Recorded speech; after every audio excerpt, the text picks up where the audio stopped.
আমন্ত্রণ জানাচ্ছি প্রিয় দর্শক, মানচিত্রের নিয়মিত আয়োজন কথোপকথন। খবরের অন্তরালের খবর নিয়ে ক্যালকাটা ডায়ালগস থেকে মনোজ দাস। মধ্যপ্রাচ্য কি এখন আমেরিকার জন্য নতুন এক ভিয়েতনাম কিংবা আর এক আফগানিস্তান হতে চলেছে? গত 28শে ফেব্রুয়ারি অপারেশন এপিক ফিউরির মাধ্যমে ইরানের সর্বোচ্চ নেতা আয়াতুল্লাহ আলী খামেনেইকে হত্যা করে আমেরিকা ও ইসরায়েল যে বিজয় উল্লাস করেছিল, মাত্র কয়েকদিনের ব্যবধানে সেই উল্লাস কি এখন আশঙ্কায় রূপ নিচ্ছে? একদিকে তেহরানের রাস্তায় লাখো মানুষের শোকের সমুদ্র, অন্যদিকে পারস্য উপসাগরে স্ট্রেট অফ হরমুজ বা হরমুজ প্রণালীতে জ্বলছে একের পর এক। গতকালই বোমে আগুন লেগেছে 10খানা তেলের জাহাজে। সব মিলিয়ে পরিস্থিতি এখন নিয়ন্ত্রণের বাইরে। আজ আমরা বিশ্লেষণ করব কেন বলা হচ্ছে যে ইরানকে দমাতে গিয়ে উল্টো ফেঁসে গেছে আমেরিকা ও ইসরায়েল, এবং সেই সঙ্গে বিপদ ঘনিয়ে এসেছে সারা বিশ্বের কাছ সামনে। শুধুমাত্র আরব মধ্যপ্রাচ্য নয়, সারা বিশ্ব। কেন ইরানের প্রত্যাঘাতকে বিশ্ব বিশ্লেষকরা সাফল্য হিসেবে দেখছেন? প্রথমে দেখি অপারেশন এপিক ফিউরি কেন সাফল্যের আড়ালে একটা ভুল। অপারেশনটা ছিল নিখুঁত। ইরানের 40 জন শীর্ষ নেতাকে একসাথে নির্মূল করা কোনো ছোটখাটো ঘটনা নয়, কিন্তু ইতিহাসের পাতা উল্টালে দেখা যায় কোনো নির্দিষ্ট নেতাকে হত্যা করলেই কোনো আদর্শ বা রাষ্ট্র ব্যবস্থা ভেঙে পড়ে না। বিশ্লেষকরা বলছেন আমেরিকা ভেবেছিল খামেনেই না থাকলে ইরানিরা রাজপথে নেমে উৎসব করবে এবং শাসন ব্যবস্থা মুহূর্তেই ধসে পড়বে, কিন্তু বাস্তবে দেখা গেল উল্টো ছবি। এই মিসক্যালকুলেশন কি ট্রাম্প প্রশাসনের জন্য বুমেরাং হয়ে দাঁড়ালো? কেননা আয়াতুল্লাহ আলী খামেনেইয়ের শূন্য আসনে বসবেন তার পুত্র মোস্তাফা খামেনি ঠিক হয়ে গেছে।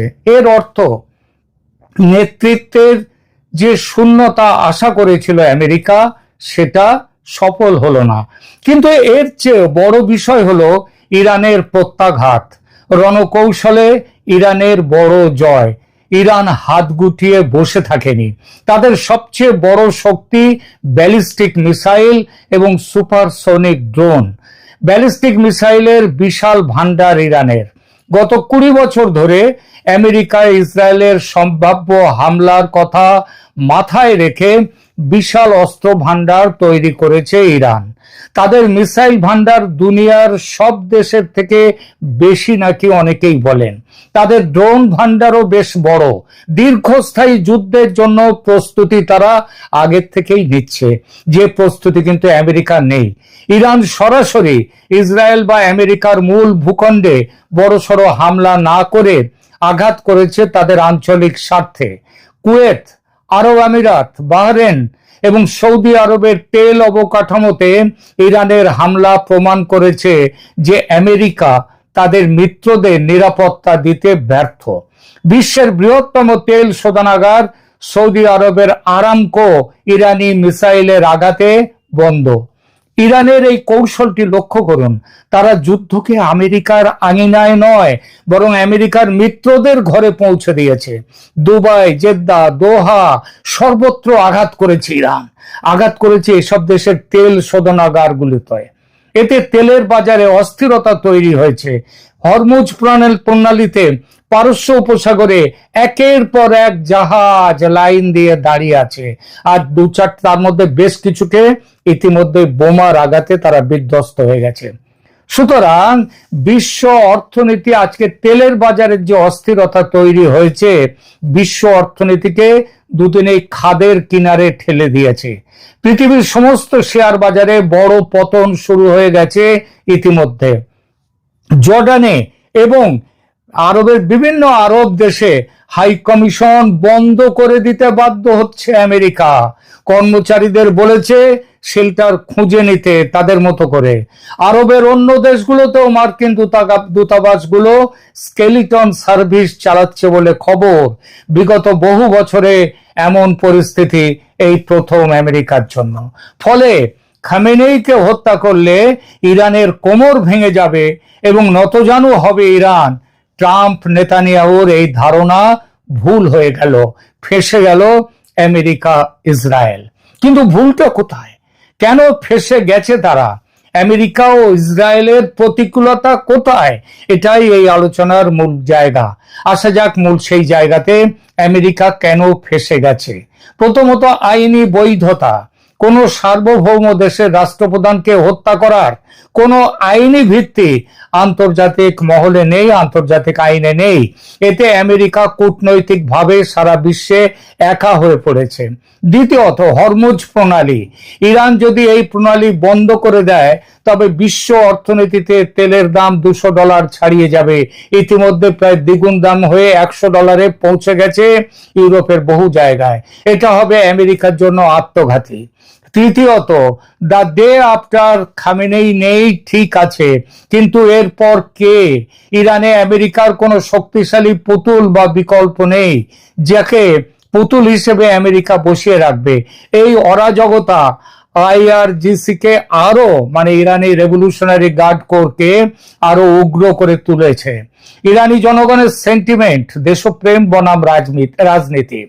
আমেরিকা ও পশ্চিম দুনিয়া ভেবেছিল ইরানিরা খামেনেইয়ের মৃত্যুতে খুশি হবে, কিন্তু তেহরানের রাজপথ বলছে অন্য কথা। খামেনেইয়ের মৃত্যুতে তেহরানের রাজপথে বিশাল জনসমুদ্র। এরা কি সবাই সরকারের দালাল? মোটেও না। সাধারণ ইরানিরা হয়তো সরকারের ওপর তাদের একটা বড় অংশ ক্ষুব্ধ, কিন্তু তারা যখন দেখে বিদেশি কোনো শক্তি তাদের দেশে হামলা করছে তখন তাদের জাতীয়তাবোধ জেগে ওঠে। তারা ইরাক বা লিবিয়ার মতো পরিস্থিতির পুনরাবৃত্তি চায় না। তারা স্পষ্ট বুঝিয়ে দিচ্ছে, আমরা আমাদের সমস্যার সমাধান নিজেরা করব, আমরা আমেরিকার পুতুল হব না। জনগণের এই বিশাল সমর্থন ইরানের বর্তমান টিকে থাকা ব্যবস্থাকে এক অদ্ভুত নৈতিক শক্তি যোগাচ্ছে। ইতিমধ্যে বিশ্বের জনগণের সাথে বিভিন্ন রাষ্ট্র ইরানের সঙ্গে সহমর্মিতা জানাতে শুরু করেছে প্রকাশ্যে, কারণ তাদের স্বার্থ ভয়ঙ্করভাবে ক্ষতিগ্রস্ত। চীনের 80% তেল আসে ইরান থেকে, তাই তারা কোনোভাবে ইরানের পতন হতে দেবে না। রাশিয়ার পুতিন আর চীনের শি জিনপিং তলে তলে ইরানকে গোয়েন্দা তথ্য অস্ত্র দিয়ে সাহায্য করছে। তবে তাহলে দেখা গেল এই লড়াইয়ে ইরান যে একেবারে একা হয়ে পড়েছে তা ভাবার কোনো কারণ নেই। পশ্চিমী গণমাধ্যমগুলির দাবি, ইতিমধ্যেই মালবাহী সামরিক বিমানে বিপুল সংখ্যায় 9K-720 ইস্কান্দার ক্ষেপণাস্ত্র তেহরানে পাঠিয়েছেন রুশ প্রেসিডেন্ট ভ্লাদিমির পুতিন। স্বল্প পাল্লার স্বল্প পাল্লা 500 কিলোমিটার। এই পাল্লার ব্যালিস্টিক ক্ষেপণাস্ত্রটি 700 কেজি পর্যন্ত বিস্ফোরক বহন করতে পারে। ইউক্রেন যুদ্ধে এর বহুল ব্যবহার করেছে মস্কো। ফাইন্যান্সিয়াল টাইমসের প্রতিবেদন অনুযায়ী গত বছরের 2025 সালের ডিসেম্বরে রাশিয়ার সঙ্গে একটি গোপন সামরিক চুক্তি সেরেছে ইরান। $73.4 কোটি এই সমঝোতা অনুযায়ী 9K-333 ভার্বা ম্যান পোর্টেবল, মানুষ কাঁধে করে বয়ে নিয়ে যেতে পারে এমন এয়ার ডিফেন্স সিস্টেম তেহরানকে সরবরাহ করছে মস্কো। সংশ্লিষ্ট হাতিয়ারটির 500টি লঞ্চার এবং 2500টি 9M336 ক্ষেপণাস্ত্র ক্রেমলিনের থেকে কিনেছে পারস্যের ফৌজ ইরান। এই অস্ত্রের সাহায্যে ড্রোন, হেলিকপ্টার এবং কম উচ্চতায় ওড়া শত্রুর লড়াকু জেটগুলোকে অনায়াসে নিশানা করতে পারবে ইরানি সেনারা। বর্তমানে আকাশ প্রতিরক্ষা ব্যবস্থা হিসাবে রাশিয়ার তৈরি S-300 এবং চীনের HQ-9B ব্যবহার করছে আইআরজিসি ইরান।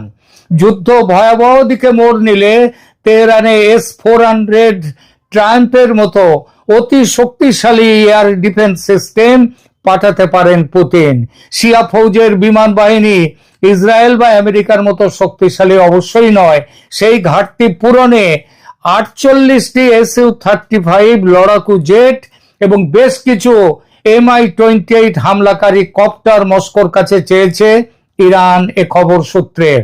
বর্তমান পরিস্থিতিতে ওই সমস্ত যুদ্ধ বিমান ও কপ্টার পাঠিয়ে ইরানি সেনার হাত শক্ত করতে পারে রাশিয়া, এবং করছেও।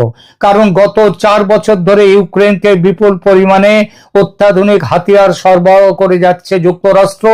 এর জেরে এখনো কিয়েভ দখল করতে পারেনি মস্কোর ফৌজ। উল্টে লড়াইয়ের গোড়ার দিকে ক্রেমলিনের ক্ষয়ক্ষতির পরিমাণ লাফিয়ে লাফিয়ে বাড়ছিল। পারস্য উপসাগরের সংঘর্ষে আমেরিকার বিরুদ্ধে বদলা নেওয়ার সুযোগ থাকায় আর তা হাতছাড়া করবেন না পুতিন। পরিস্থিতি আরো জটিল হলে রণতরী ধ্বংস করেকারী যে ক্রুজ এবং হাইপারসনিক ক্ষেপণাস্ত্র তেহরানে পাঠাতে পারে রাশিয়া। পর্দার আড়ালে থেকে ইরানকে সাহায্যের হাত বাড়িয়ে দিয়েছে চীনও।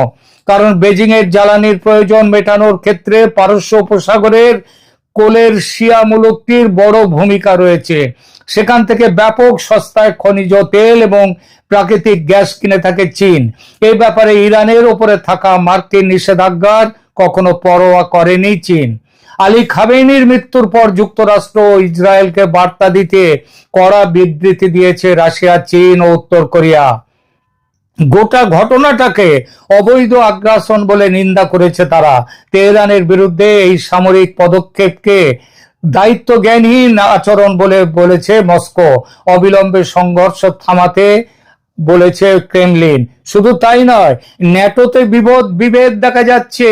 আজকে স্পেন বলেছে তারা তাদের দেশের বিমান ঘাঁটি তাদেরকে যুদ্ধের জন্য আমেরিকাকে ব্যবহার করতে দেবে না। তার জন্য ট্রাম্প একদম ক্ষেপে লাল হয়ে গেছেন, বলেছেন মস্কোর উপরে ট্যারিফ চাপাবেন মস্কোর উপরে।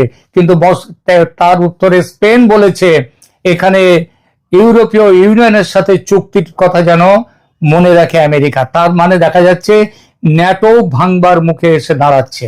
এছাড়াও জাতিসংঘে আমেরিকার উপর প্রবল চাপ তৈরি হচ্ছে। আমেরিকা যদি যুদ্ধ দীর্ঘায়িত করে তবে চীন ও রাশিয়া এই সুযোগে মধ্যপ্রাচ্যে নিজেদের আধিপত্য পাকাপোক্ত করে নেবে। আগামীর পথ তাহলে কি? শেষ পর্যন্ত কি দাঁড়ালো? আমেরিকা ও ইসরায়েল হয়তো একটি যুদ্ধ শুরু করেছে ঠিকই, কিন্তু এটি শেষ করার চাবিকাঠি এখন ইরানের হাতে। ইরান যদি হরমুজ প্রণালী বন্ধ করে দেয় এবং তাদের প্রক্সি গ্রুপগুলো হিজবুল্লাহ, হুতি, আইসিস আরো আছে, তারা যদি সক্রিয় হয় তবে আমেরিকা এক দীর্ঘস্থায়ী চোরাবালিতে আটকে পড়বে। খামেনেইয়ের মৃত্যু ইরানিদের দমানোর বদলে আরো একতাবদ্ধ করেছে। এটি এখনকার রূঢ় সত্য। আর এটা হলে ট্রাম্প যে আজকে মাস্তানি করে যাচ্ছেন, দাদাগিরি করে যাচ্ছেন সারা পৃথিবী জুড়ে ট্যারিফের নামে, যাকে খুশি তার বিরুদ্ধে ব্যবস্থা নিচ্ছেন, মাদুরোকে তুলে আনছেন ভেনেজুয়েলা থেকে, আবার যা খুশিটাই শুরু করেছেন, সেটি করতে পারবেন না। ট্রাম্পের ফনা যেটা আছে, সাপের ফনা, সেই ফনার ওপরে লাঠির বাড়িটা দেওয়ার বা দায়িত্ব এবং সেটা দেওয়ার জন্য এগিয়ে এসেছে ইরান। তার পেছনে কিন্তু আরো অনেক দেশ আছে। প্রিয় দর্শক, আপনার কি মনে হয় আমেরিকা কি সত্যি ভুল করেছে, নাকি এটা মধ্যপ্রাচ্যে নতুন কোনো গণতন্ত্রের শুরু, যেখানে আমেরিকার উপগ্রহ হিসেবে পরিচিত আরব দেশগুলোর রাজতন্ত্রের পতন ঘটে গণতন্ত্রের প্রতিষ্ঠা হবে? কমেন্ট বক্সে আপনার মতামত জানান। আসসালামু আলাইকুম রহমতুল্লাহি ওয়া বারাকাতুহু। সম্মানিত দর্শক, আজকে যে তারিখটিতে ভিডিও করছি আর আমি যে কাহিনীগুলো বলছি, সেই কাহিনীগুলো আজ থেকে ঠিক 2 সপ্তাহ আগের। 2 সপ্তাহ আগে আওয়ামী লীগের একজন অনেক শীর্ষ নেতা, বেশ জনপ্রিয়, শিক্ষিত, সজ্জন, আমি ইচ্ছে করে নামটা বলছি না, তো তিনি হঠাৎ করে আমাকে টেলিফোন করলেন এবং বললেন যে রনি ভাই, খবর শুনছেন নাকি, দুঃসংবাদ। তো আমি বলছি কি দুঃসংবাদ? তো বলছে সালমান এফ রহমান ওরফে দরবেশ এবং সাবেক আইনমন্ত্রী আনিসুল হক, এই দুজন ছাড়া পাচ্ছেন। আমি রীতিমতো অবাক হয়ে গেলাম যে হাউ ইট ইজ পসিবল, যাদের বিরুদ্ধে এত মামলা এবং শেখ হাসিনার সবচেয়ে ঘনিষ্ঠজন হিসেবে যাদের ব্যাপক পরিচিতি এবং যাদের বিরুদ্ধে গণরোষ তুঙ্গে, আওয়ামী লীগের যে কয়েকজন লোকের বিরুদ্ধে মানুষের ক্ষোভ রয়েছে, ক্রোধ রয়েছে, তাদের মধ্যে আনিসুল হক এবং এই সালমান এফ রহমানের বিরুদ্ধে ক্ষোভ একেবারে সবার ঊর্ধ্বে।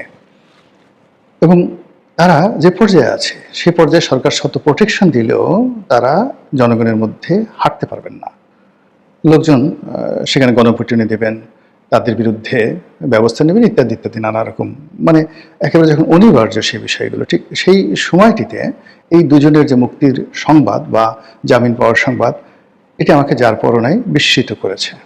তো এই বিষয়টা আমার কাছে অত্যন্ত অসম্ভব বলে মনে হয়েছিল বলে আমি আর এটা নিয়ে চিন্তাও করিনি, ভাবিও নেই। কিন্তু এখন এই 2 সপ্তাহ পরে মনে হচ্ছে যে হয়তো ঘটনা সত্য, হয়তো ঘটনা সত্য হতে পারে। আর তাই যদি হয় তাহলে রাজনীতির কপালে দুর্ভোগ আছে, রাজনীতির কপালে অশনির সংকেত আছে, এবং শেখ হাসিনার পতনে আমরা যারা উল্লাস করেছিলাম, শেখ হাসিনার পতনের জন্য যারা এই বাংলাদেশে সুদীর্ঘ 17 বছর লড়াই করেছেন, সংগ্রাম করেছেন, তাদের সকলের মুখে রীতিমতো চপেটাঘাত বা জুতো পিটা পড়বে। আপনারা এখন সবাই স্পষ্টভাবে জেনে গেছেন যে শেখ হাসিনার পতনের পেছনে মার্কিন ডিপ স্টেট পলিসির হাত ছিল। এই মার্কিন ডিপ স্টেট পলিসির কারণে আমেরিকা ভারতকে নিউট্রাল করে ফেলেছিল আওয়ামী লীগের বিষয়ে। 2 নম্বর হলো তারা অস্ত্র দিয়ে, হাজার হাজার কোটি টাকা দিয়ে, দেশি এবং বিদেশি সন্ত্রাসী দিয়ে, শুটার দিয়ে, মানে যারা গুলি করতে পারে নিখুঁত নিশানায়, এবং নিজেদের FBI থেকে শুরু করে তাদের যে সকল গোয়েন্দা সংস্থার লোকজন রয়েছে তাদেরকে বাংলাদেশে পাঠিয়ে এই বাংলাদেশে যে তারা জুন, জুলাই, আগস্ট 2024 এই 3টি মাসে তাণ্ডব করেছে, এই গুজব এখন সারা বাংলাদেশে মশহুর। ওয়েস্টিনে একজন আমেরিকান কর্নেল মারা গেছেন, আপনারা জানেন। আজ পর্যন্ত তদন্ত হয়নি। ব্রিগেডিয়ার সাখাওয়াত যে কথা বলেছেন যে বিদেশি লোকজন যাদের চেহারা আমাদের মতো নয়, তারা 7.62 বোরের স্নাইপার রাইফেল হাতে নিয়ে সিভিলিয়ানদের পোশাক পরে আর্মি, পুলিশ এবং সাধারণ জনগণের উপর গুলি চালিয়ে মারাত্মকভাবে সন্ত্রাস করেছে এবং বহু মানুষকে খুন করেছে। এটা এখন একটা মীমাংসিত সত্য। এই সত্যটি স্বীকার করে বিচার করাটা এখন আমাদের জাতীয় দায়িত্ব এবং কর্তব্য। তো এই যে মার্কিন ডিপ স্টেট, তারা তাদের কর্ম করার জন্য নিজেদের ভাড়া করা লোকজন এনেছিল, এই দেশে তাদের এজেন্ট নিয়োগ করেছিল, সকল রাজনৈতিক দলের মধ্যে তাদের এজেন্ট ছিল, এবং সকল রাজনৈতিক দলের মধ্যে তাদের একটা কমিউনিকেশন ছিল। এটাই স্বাভাবিক। সেই অর্থে আওয়ামী লীগের যারা লোকজন ছিলেন তাদের অনেকের সঙ্গে মার্কিন এই ডিপ স্টেটের সংযোগ ছিল, এবং আমেরিকা সেই আওয়ামী লীগের নেতাদেরকে বোঝাতে সক্ষম হয়েছিলেন যে শেখ হাসিনার রেজিম পরাজিত হলে, উচ্ছেদ হলে তোমাদেরকে পুরস্কৃত করা হবে। দুঃখজনক ঘটনা হলো যে বেঈমান এবং মুনাফিক যারা, তারা জীবনের সবচেয়ে বড় যে ভুলটি করে, নিজের সব কিছু বিসর্জন যেতে পারে, নিজের জীবন চলে যেতে পারে, তারপরও তারা কিন্তু লোভের বশবর্তী হয়ে তারা বিরাট ঝুঁকি নেয়। তো সেই অর্থে সালমান এফ রহমান এবং আনিসুল হক, তাদের যে ঝুঁকি নেওয়াটা, এটা অস্বাভাবিক কিছু নয়। এবং এটা এই 15 দিন পর আমার বিশ্বাস হচ্ছে যে সাম্প্রতিক সময় ভারতের আলোচিত সংবাদ মাধ্যম নর্থ ইস্ট সাংবাদিক চন্দন নন্দী একটি রিপোর্ট প্রকাশ করেছেন। সেই রিপোর্টে তিনি বলেছেন যে আওয়ামী লীগের 3 জন মন্ত্রী, মোহাম্মদ আরাফাত, সালমান এফ রহমান এবং আনিসুল হক, তারা এই আমেরিকার ডিপ স্টেট পলিসির সঙ্গে সরাসরি জড়িত ছিল, এবং তারাই ছলে বলে কৌশলে আওয়ামী লীগকে বিপথে দিয়ে আওয়ামী লীগ বিরোধী যারা শক্তি তাদেরকে একটা উইন্ডো করে দিয়েছে, এবং আমেরিকার যে ডিপ স্টেট পলিসি তাদেরকে সামনে এগিয়ে দিয়েছে যেন শেখ হাসিনার পতন হয়। এই ঘটনা যদি সত্য হয় তাহলে আনিসুল হক আর সালমান এফ রহমান কেন জেলখানাতে থাকবেন? তারা তো মুক্তিই পাবেন। ইতিমধ্যে আপনি দেখেন যে আমাদের দেশে সেই গত 17 মাসে একটার পর একটা যাকে বলা হয় অস্বাভাবিক ঘটনা ঘটেছে। মানে এটা বিশ্বাসযোগ্য নয়, কিন্তু ঘটেছে।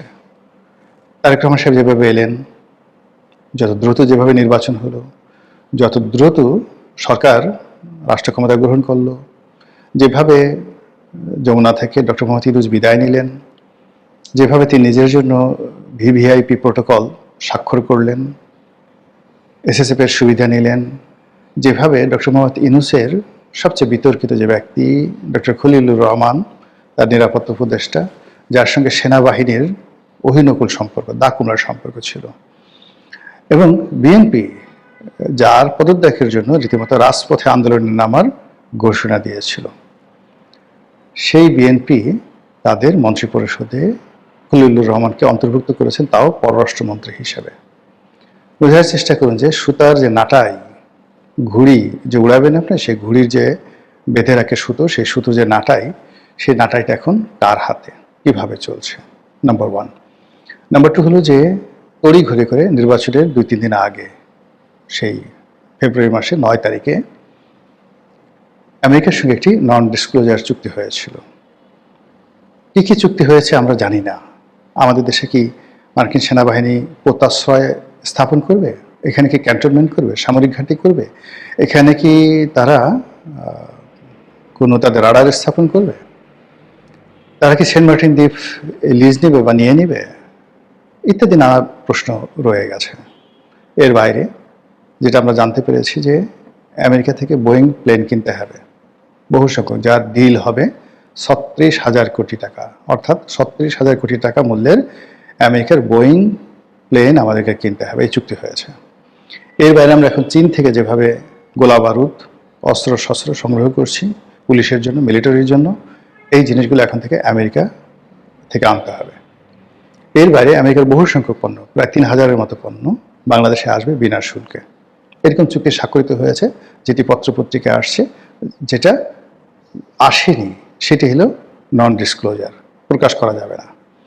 এখন এগুলো নিয়ে খুব সমালোচনা হচ্ছে, এগুলো নিয়ে নানা রকম কথাবার্তা হচ্ছে, এবং তারই প্রেক্ষিতে জনাব খলিলুর রহমান পররাষ্ট্রমন্ত্রী, তিনি খুব সুন্দর করে একেবারে স্পষ্ট বাংলায় বলে দিয়েছেন। তিনি খুব চমৎকার করে বাংলা বললেন, ইংরেজিও খুব সুন্দর করে বলেন, এবং ডক্টর মোহাম্মদ ইউনূসের জামানাতে বোঝা যায়নি যে এই ভদ্রলোক এত সুন্দর কথা বলতে পারেন। তো তিনি স্পষ্ট করে বলেছেন যে এই যে চুক্তি হয়েছে, নন ডিসক্লোজার চুক্তি হয়েছে, সেই চুক্তির ব্যাপারে দেশের প্রধান 2টি রাজনৈতিক দল তাদের সম্মতি নেওয়া হয়েছিল। ডক্টর মোহাম্মদ ইউনূস একা দায়ী নন, আর ইচ্ছে করলেই এই চুক্তি থেকে বিএনপি বের হতে পারবে না, জামাত এই চুক্তির বিরুদ্ধে টু শব্দ করতে পারবে না। কারণ হলো এই চুক্তি স্বাক্ষরের আগেই তাদের কাছ থেকে সম্মতি নেওয়া হয়েছিল, এবং এই কাজটি আমেরিকা কিভাবে করেছে? আমেরিকা উপরে দেখিয়েছে তারা জামাতকে ক্ষমতায় আনবে, জামাত বলেছে দাও, কেল্লা হতে দেড় যাক, যা কিছু হোক তাতে আমাদের কি, ক্ষমতায় এসেনি, তারপর দেখা যাবে কি হয় বা না হয়। অন্যদিকে বিএনপির সঙ্গে আমেরিকার সম্পর্ক ভালো ছিল না, এবং শেষের দিকে বিএনপিকে যখন টোপ দেওয়া হলো যে ঠিক আছে তোমাদেরকে ক্ষমতায় আনা হবে, তখন বিএনপি হয়তো এই ব্যাপারে সম্মতি দিয়েছে। আর এই কথা নিয়ে খুব খোলামেলা কথাবার্তা বলতে হচ্ছে, বিকজ এটা আর এখন কোনো গোপন বিষয় না, এই ব্যাপারে সরাসরি